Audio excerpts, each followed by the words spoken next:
Kami sangat berterima kasih ya Bapa. Betapa baiknya Engkau.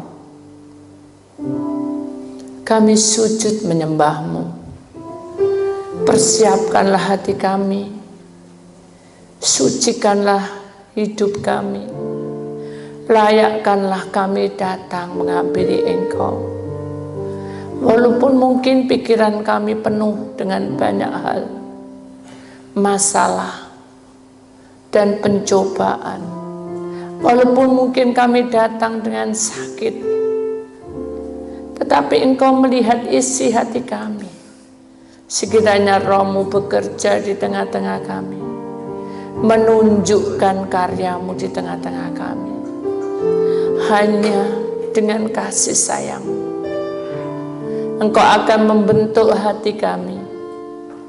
Hanya dengan urapan-Mu Engkau akan memproses kami. Hanya dengan pimpinan-Mu maka kami akan tahan uji menghadapi cobaan demi cobaan. Maka itu Tuhan, berfirmanlah dan bicaralah.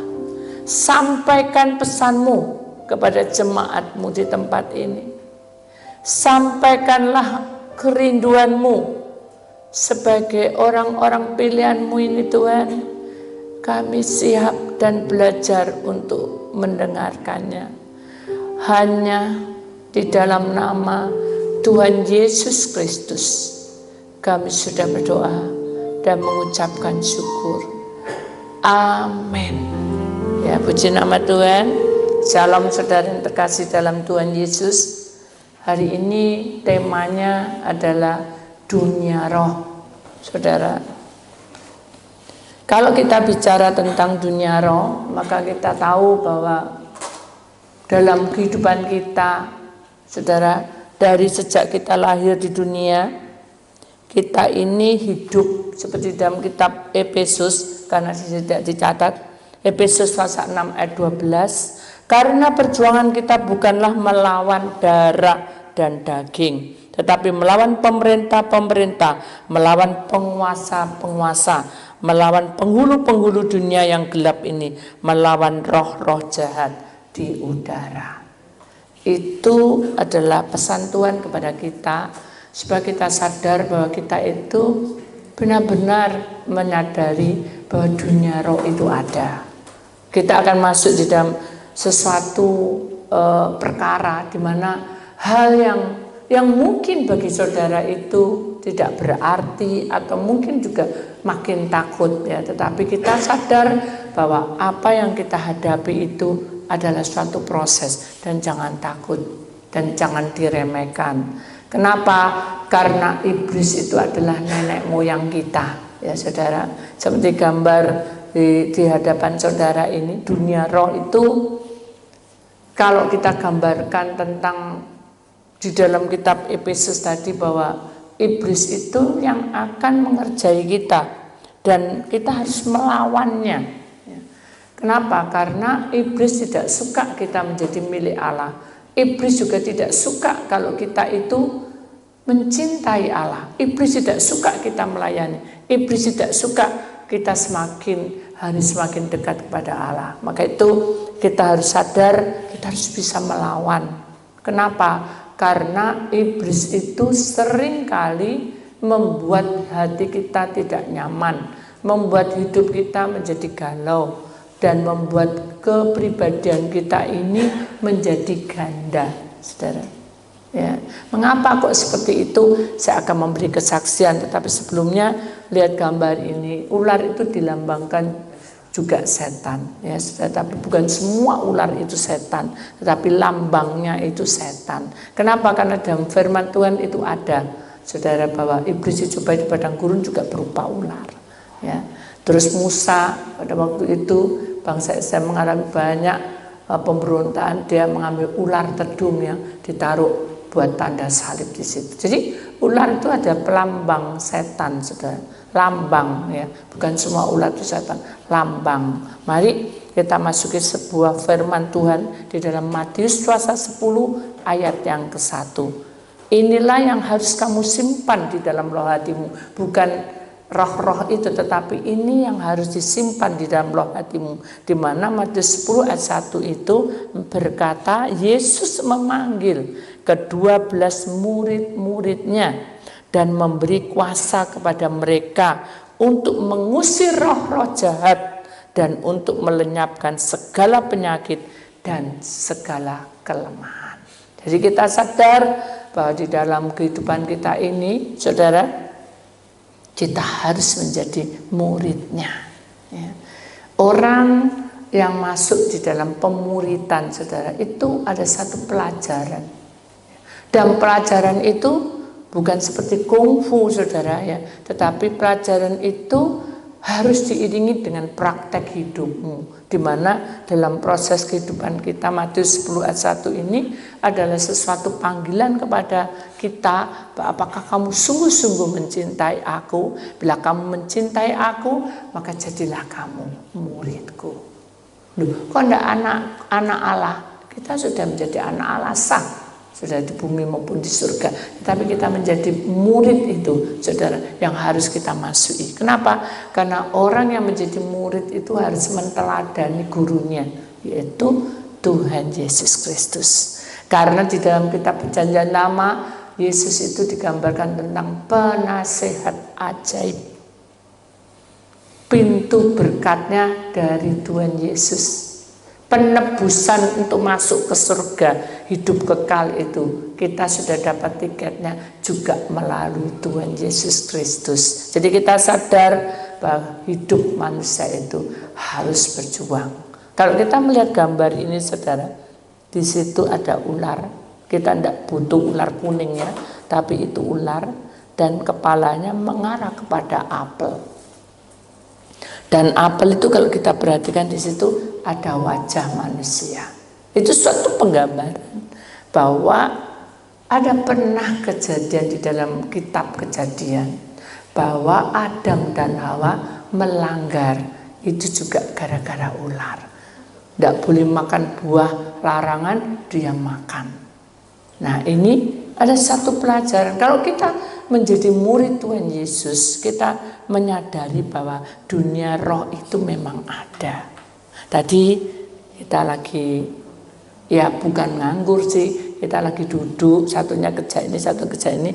Saya bilang pada orang ini, pembantu saya, apakah kamu ini pernah jatuh? Ya. Enggak. Ya saudara. Ya udah. Yang kemarin pertama itu saya juga bilang, pertama saya lihat foto, saya berdoa sama Tuhan, kasihan anak ini katanya. Terus diterima enggak Tuhan? Terima aja. Aku akan menyelamatkannya. Akhirnya saya bilang, yang ketiga, kedua, ke satu enggak, kedua enggak, ketiga tadi nih, keempat, kelima mungkin juga saya enggak ngitung ya saudara. Kamu ini pernah jatuh enggak? Enggak. Enggak suka. Apakah di tempatmu itu ada gedung yang tinggi dan kosong dan sebelahnya itu adalah aliran sungai kecil? Enggak. Terus dia tambah keras, saudara. Mukanya saya tidak suka. Saya berdoa, Tuhan, dunia roh itu ada. Mengapa saya ditunjukkan seperti itu? Karena setiap malam roh orang ini menangis. Dan saya mendengarnya. Karena itu dunia roh, saudara. Mengapa saya bisa mendengar? Bukan saya sakti. Tapi Tuhan mengizinkan penglihatan itu tampak di dalam hidup saya. Setiap malam semenjak orang ini ikut saya. Jadi saya hanya berkata, Tuhan, bukan saya bilang capek. Apa yang harus saya lakukan? Tanya lagi. Wis Tuhan sudah. Tetap aja dia bilang enggak. Malah marah Tuhan. Mengalir. Bukan ibunya Bu Titik loh, mengalir hambaku. Ya wis Tuhan. Tapi malam itu, yang malam ini, yang kemarin, saya bingung saudara. Karena dia itu rohnya keluar masuk dari saudara. Orang kalau bingung, ke sana, kemari, ke sana kan gitu. Roh itu juga gitu, bisa gitu. Nah, saya tanya, Tuhan, kenapa kok bingung?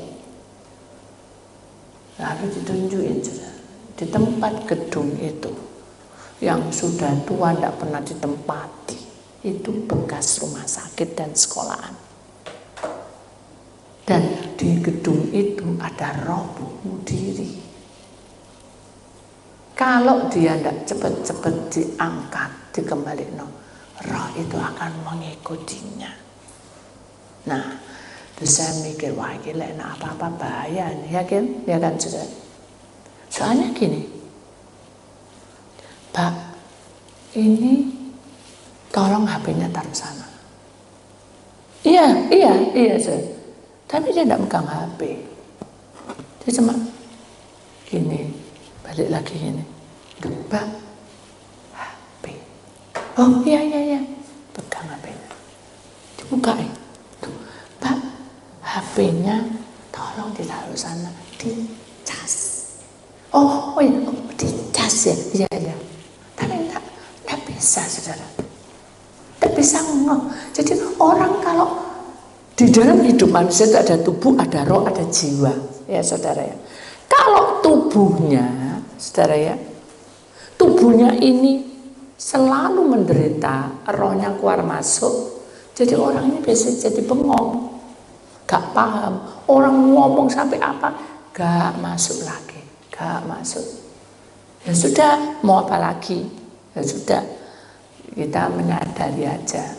Nah tadi saya juga bilang, apakah di tempatmu ada gedung? Mungkin itu kosong, bekas apa nggak tahu. Entah sekolahan, entah ke rumah sakit loh, ada suster di situ. Nah, terus hanya saya berdoa, Tuhan, kenapa sih Tuhan, saya ini lagi repot-repotnya mau berangkat, kok Tuhan nunjukin? Tidak tahu, nggak apa-apa, omong aja, mumpung dia ada waktu. Oh ya, hanya saya bilang. Nah temannya itu, tak saudara, tak temannya, dia bilang loh, saya bilang gini, Tuhan, oh ngeyel tidak ada, terus mau apa? Dunia roh itu tidak mudah dipercaya orang, saudara. Ngomong sampai ngomong sampai ini waktu teriak-teriak, enggak, saya bilang enggak tuh apa saudara? Ya enggak bisa nyambung kan? Akhirnya saya bilang sudah wis Tuhan, mengalir tak serano. Nah begitu diserano, Tuhan sentuh mbaknya yang satunya. Loh kan pakai bahasanya dia, mau apa gitu? Hanya dia, oh tapi gedung kosong kok. Yang bisa dibilang gedung kosong. Loh, itu loh bekas rumah sakit loh. Nah, bisa dibilang rumah sakit loh. Loh, aku masih ketemu sama suster loh. Ya apa sudah? Gak nyambung. Loh, terus saya mau pilih siapa? Ya sudah bener kan? Loh, tapi kan aku itu kan aku sendiri yang ngelakukan. Loh, saya nggak ngelakukan. Saya ngelakukan nih, nggak dia sendiri sopo sudah saya ngelakukan lah aneh. Itu logika aja. Hanya sudah Mbak, bisa dipikir, jangan dipikir. Tolong ambilkan minum, ini sudah jamnya. Aku mau minum obat.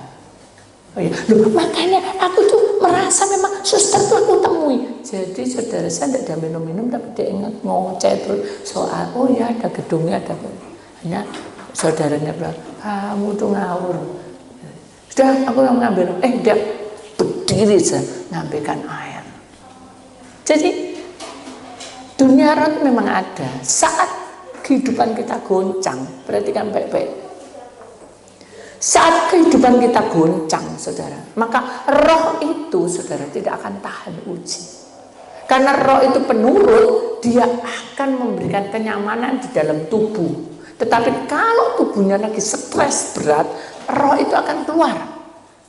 Jadi solusinya apa, Bu? Aku ngalami stres berat, aku mau apa, nangis tok di sini. Ya percuma, saudara, nangis tok. Lipat tangan, tutup mata, tunduk kepala, berserah. Lu aku nyetir ya Bu? Ya jangan lipat tangan, saudara, nobruk nanti. Berdoa, Tuhan, saya tidak kuat, tak serano. Kalau ini jalanmu, ya saya siap. Kalau ini jalanmu, ya pasti saya tahu Tuhan pasti tolong saya. Gitu.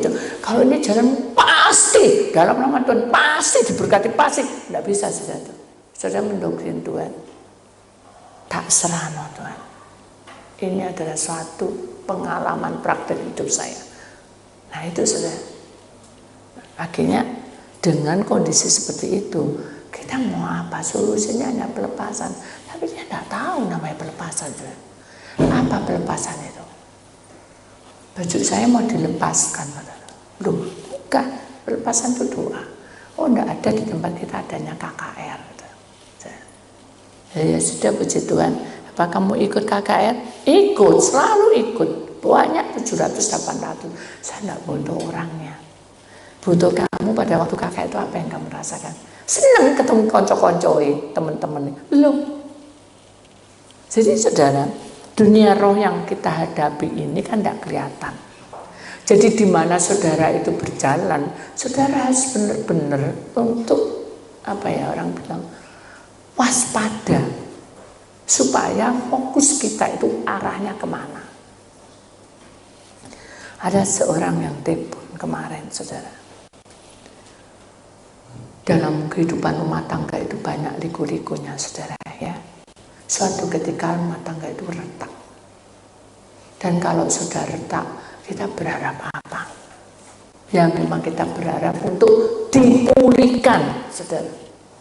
Aku tidak lihat anak, aku tidak bisa juga seperti itu. Karena dunia roh itu akan mengikat kita dengan perkataan kita.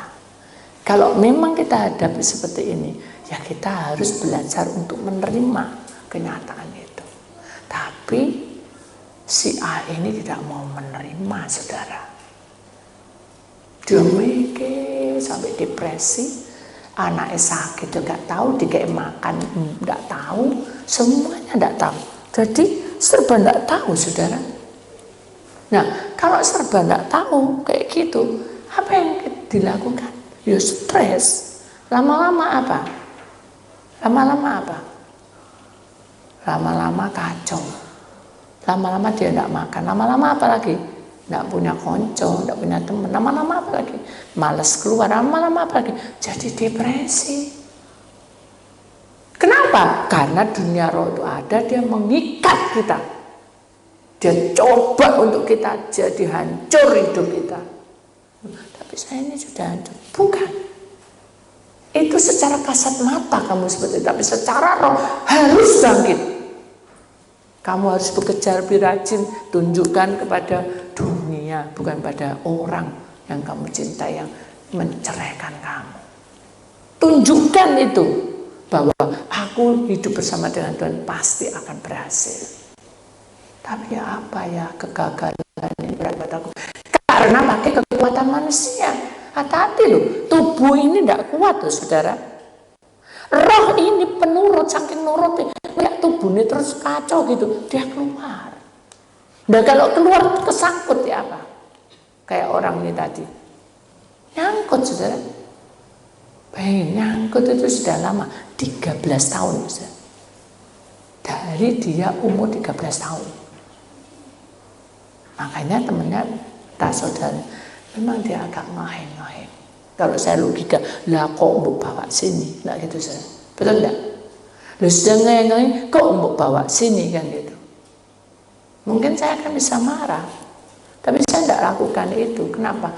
Karena setiap pertemuan, dengarkan, pasti ada rencana Tuhan di balik semua itu. Setiap kejadian pasti ada sesuatu yang Tuhan tunjukkan. Suatu kuasa yang besar ditunjukkan pada kita. Tapi kita tidak peka. Makanya dunia roh yang kita hadapi ini saudara, jangan kebawa seperti Adam dan Hawa. Kita kebawa dengan suara-suara yang tidak baik. Akhirnya kita jatuh di dalam dosa. Kalau sudah jatuh di dalam dosa, aman-aman, oh tidak apa-apa. Tidak apa-apa, Tuhan sih pengampun. Yang lebih parah lagi, Bu Didik lah nggak tahu. Gitu, saudara. Hati-hati. Pelanggaran demi pelanggaran itu ada hitungannya, saudara. Siapa yang menghitung? Iblis. Orang masuk pesugihan, saudara, itu ada umurnya. 3 tahun, 10 tahun, 25 tahun. Semakin lama, semakin nyawa yang diminta. Apa? Darah, saudara. Persembahannya. Jadi semua itu ada imbal baliknya dengan iblis itu, saudara. Iblis itu memberi kesenangan manusia, memberi kehidupan manusia itu sampai kita puas, tapi puasnya itu hanya nafsu sejenak. Kita punya uang banyak, tapi kehidupan kita hancur. Berarti dunia roh yang kita hadapi adalah bersama dengan kuasa kegelapan. Memang susah, saudara, untuk mendidik anak. Memang susah, saudara, untuk mendidik mantu. Memang susah mendidik cucu. Tapi saya percaya pertemuan ini adalah tanda bahwa saya harus lebih dewasa untuk menghadapinya. Mungkin kita sharing dengan orang. Mungkin kita butuh orang yang memberi nasihat pada kita. Karena kita kadang-kala tabu dalam hal ini. Tapi dalam perkara ini, iblis tidak tabu. Dia tahu betul kelemahan kita. Jadi mari kita membuka hati kita dan katakan kepada Tuhan bahwa kami ini adalah anak-anaknya. Jangan sampai kita lupa bahwa kerinduan kita ini selalu datang di hadiratnya. Itu yang paling solusi yang menjawab semua permasalahan saudara. Ada satu kesaksian, saudara. Suatu ketika, ya saudara, saya ini kesedak, tahu kesedak ya saudara. Saya enggak batuk, kalau ini kan batuk suaranya. Cuma saya mungkin kecapean aja, terus saya menghadap ke atas, terus kayak kesedak gitu. Terus enggak bisa bernapas, enggak bisa bernapas. Jadi ketika saya seperti itu, bayangan saya ini opon caranya gitu untuk memperhatikan, karena nafasnya sesak, tiba-tiba aja. Dalam hati saya harus bagaimana? Terus aku pasrah, tapi secara pikiran saya harus cari air gitu. Saya harus cari air gitu. Akhirnya saya dengan sempoyongan sudah ngambil air. Terus akhirnya saya berdoa dalam nama Tuhan Yesus, saya minum, saya tekuk. Nah, begitu selesai saya bisa nafas. Nah, ini logika saya. Mulai sekarang saya harus bawa air minum. Nah, sempat saya minum, saya bawa terus sudah sampai 3 bulanan. Saya bawa air terus di mana-mana. Karena kalau sudah kayak gitu, sampai sudah kayak waktu kita tidak ada apa-apa, air tidak ada, bagaimana caranya? Makanya saya bawa air. Nah, saat saya berhenti, saudara, waktu itu adalah istirahat saya, saudara. Saya mau merebahkan. Tiba-tiba ingat aja saya sesak-sesak seperti itu. Kesedak dan sesak. Dalam pikiran saya, apakah ini virus itu, saudara? Jadi kalau kita bayangkan, apa itu ya awal mulanya virus itu?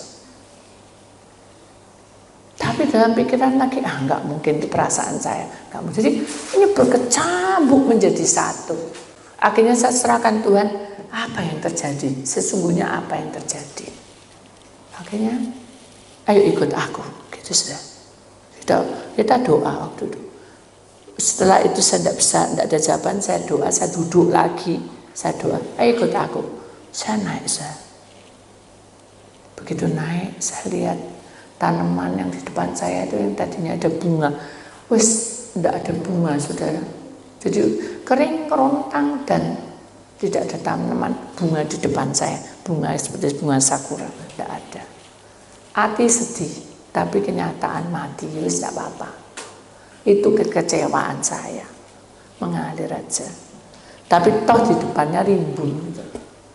Tapi satu-satu dipotong dan dibentuk supaya jadi indah. Itu ada sesuatu yang bertanya dijawab, tanya dijawab. Nah, itu logikanya adalah perasaan kita, saudara. Jiwa, tubuh, roh, jiwa, dan juga pikiran dan hati itu menyatu.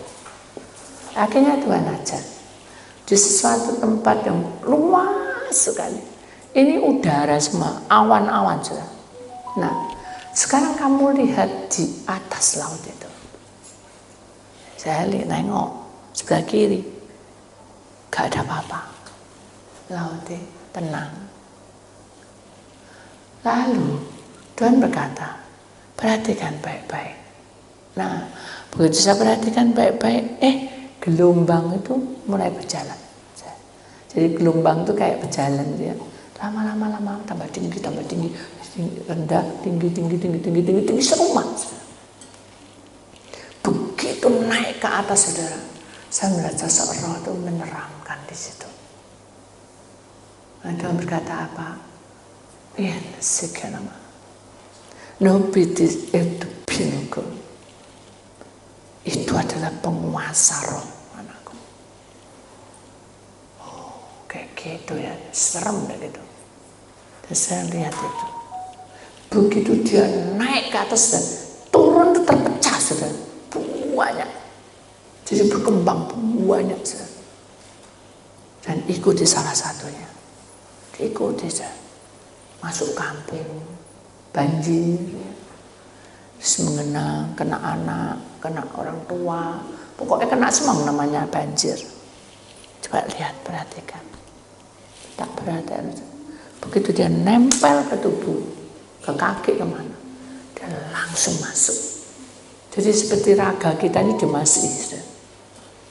Dan kalau anak kecil apa yang terjadi? Begitu dia lihat, masuk sudah. Anak kan yang kecil tidak ada dosa. Begitu dia masuk, dia ketakutan. Makanya ada banyak anak yang tiba-tiba ketakutan. Itu transfer, saudara. Nah, anak ini sering ketakutan. Kalau orang Jawa bilang disuwuk, saudara, ya, dibawa ke pedukunan. Waras, saudara. Tapi saya nempel. Sembuh tapi saya nempel. Begitu dia main dengan anak ini ketransfer sekali. Karena setan itu senang, saudara. Setan itu sama dengan manusia. Dia seperti penduduk. Kalau aku suka sama dia masuk, saudara. Dia masuk anak si B, ini A, B. Hanya B itu tiba-tiba demam. Dia tidak terus ketakutan, demam. Nah itu, saudara. Cara pola iblis itu seperti itu. Nanti kalau ke bapak-bapak, saudara, pikirannya kotor. Dia lagi bertani, lagi menaik apa, tiba-tiba ada orang yang tidak benar, mungkin kencing atau apa, digoda, hanya bertengkar hebat, saling membunuh, tidak ada kasih, saling memukul. Oh, mengerikan sekali. Terus belum masuk ke toko, saudara, masuk ke pabrik, ke toko, bayangin, saudara. Di pabrik banyak orang itu. Yang orang masuk dalam kehidupannya sudah kotor, dia tambah kotor. Orang yang hidup dalam kebenaran perang terus, saudara. Karena tentara kita. Siap enggak kita gitu. Contohnya apa? Wis kita sudah benar-benar loh. Kok sepi? Itu contohnya. Kita ini enggak nyimpang loh, sepi. Itu contohnya, saudara. Perang kita melawan kemiskinan, perang melawan kekurangan, perang melawan keekonomian ini, bukan merangi manusia. Kita harus berusaha bagaimana caranya untuk hidup. Tuhan bilang gitu, saudara. Sekarang perhatikan, masuk ke gereja ini, saudara, yang sudah diberkati, benar tempatnya diberkati. Mengapa kan kita kalau mesti pengurapan dulu ya? Manusia yang datang tuh macam-macam, saudara. Kita pernah ke kuburan lewatin, kita pernah kata kutuk keluar. Kita tidak tahu banyak orang. Macam kamu Mbak Bismana tidak berikut? Ya tidak boleh, tidak bisa kan? Gereja semua orang masuk, saudara. Dari situlah Tuhan menunjukkan, ini lihat. Oh, saudara. Begitu saya berdiri dan melihat, tahu, saudara, rohnya ada yang tidak ada. Ada yang ngomong-ngomong sama setan. Mengerikan sekali. Ini gereja, saudara. Gereja. Jadi mari kita tahu bahwa roh kita ini harus benar-benar sujud menyembah. Ini adalah hal yang sangat penting. Solusi yang baik yang iblis tidak akan bisa mengerjai kita. Kita harus sujud menyembah, memenuhi hidup kita ini dengan urapannya. Itu yang penting. Karena itu senjata kita. Pertama-tama dimanapun kita berada. Karena air itu tadi ada di mana-mana. Sudah, ikut aku lagi sekarang. Dunia itu mengerikan di udara. Begitu di udara, saudara tahu, bukan awan, tapi penguasa-penguasa macam-macam, saudara. Pesugihan, pembunuhan, perampokan, perkosaan, gitu, saudara. Ngeri, semua ada kata-katanya semua. Hujat semua, saudara. Dan itu berlawanan dengan Tuhan semua di angkasa itu. Kita naik pesawat, bayangin aja. Berapa orang yang ketransfer. Walaupun dia hamba Tuhan. Walaupun dia anak Tuhan. Kita harus berhati-hati di sini. Kita harus tahu bahwa kemuliaan Tuhan itu akan turun di dalam bait kita ini. Supaya apa? Pencurahan Roh Kudus itu turun. Dia akan memenuhi hidup kita. Dia akan memakai kita menjadi terangnya Kristus. Dan selamanya kita bisa menang dari dunia roh. Itu caranya, saudara. Jadi saudara, jangan bingung. Semua ini akan berkelanjutan. Pacekliin. Semua akan membuat pusing, saudara. Kemarin, sekarang ini kan pakai komputer ya, saudara. Kalau kita mau apa-apa, pesen aja, kita mesti harus pakai komputer. Jadi saya nggak tahu apa-apa, saudara. Untung mantu bisa nuntun, akhirnya saya bisa terdaftar. Jadi segala sesuatu yang mungkin buat kita tidak bisa, Tuhan akan bisakan jalan keluarnya ada. Jadi kalau kita merasa, oh aku tidak pernah ketok setan, tidak apa-apa. Tapi di dalam dirimu itu harus ada peperangan dalam hidupmu. Supaya di dalam perjalanan hidupmu itu supaya jadi pemenang. Tuhan ingin hidup kita ini benar-benar melakukan yang terbaik, saudara. Seperti di dalam gambar ini, saudara. Rantai, ya saudara. Hanya Tuhan Yesus, gambar berikutnya, yang mampu mematahkan semua belenggu dosa manusia. Karena dosa itu dari iblis, saudara. Yang bisa mematahkan itu hanya Tuhan Yesus. Bersandar dan andalkan Dia. Itu benar. Jadi mari kita sadar, saudara, bahwa di dalam dunia ini banyak hal. Hanya saya bilang, kenapa saya kok tiba-tiba sesak dan mendadak tidak bisa nafas, Tuhan, tidak bisa nafas. Kan tunjukkan tubuh saya. Nih, umurmu berapa sekarang? 50 ke atas. Tunjuk lagi masa muda saya. Ini pertama kali kamu pelayanan. Lihat organ. Memang lengkap, tapi beda, saudara. Di sini ini rasanya gak ada sesuatu. Di sini banyak lemak, banyak apa. Jadi umur makin bertambah, kerapuan itu ada terjadi. Jadi mari kita sadar dengan kerapuan yang kita punyai, kita harus pegangan erat-erat pada Tuhan supaya dunia roh boleh ada, tetapi kita di dalam tangan Tuhan. Amin. Kita harus berjuang karena waktu Tuhan bukan waktu kita. Ini adalah satu perjuangan. Rantai dosa itu mengikat kita supaya kita ini terbelenggu, saudara. Mengikat kita supaya kita itu tidak pelayanan. Mengikat kita supaya kita tidak mau masuk di dalam bait-Nya. Ayo sekarang ini harus lebih rajin, lebih mengerti, lebih masuk dalam pelayanan. Kenapa? Ini baktimu, saudara. Kamu tuh melayani sama menabung, ya. Kalau kamu sungguh-sungguh tabunganmu tuh baik, tidak bocor. Tapi kamu tidak sungguh-sungguh tabunganmu tuh bocor, Seperti keuangan aja, entek-entek habis-habis. Mari kita buka hidup kita itu semakin hari. Mengerti bahwa rencana Tuhan itu indah pada waktunya. Dan perhatikan orang di sekelilingmu. Kasih mereka. Mungkin mereka tidak suka dengan kita. Tapi pasti kita akan doakan mereka. Mungkin kita merasa bahwa tidak nyaman karena dia tidak ada. Tapi keputusan bukan ke pihak kita, saudara. Itu pihak mereka. Tapi kita punya kasih dari Tuhan. Kita belajar mengampuni, belajar memberi yang terbaik. Jangan pandang manusia. Karena manusia ini tidak sempurna. Dunia roh boleh ada, tapi hatimu tetap semangat. Jangan kamu lupa bahwa umur kita tidak tahu apa yang terjadi. Kita tidak tahu apa yang terjadi hari ini. Kita tidak tahu apa yang terjadi hari esok. Tapi kita sudah siap. Kita sudah memiliki segalanya tentang firman-Nya. Mari kita lewati. Amin.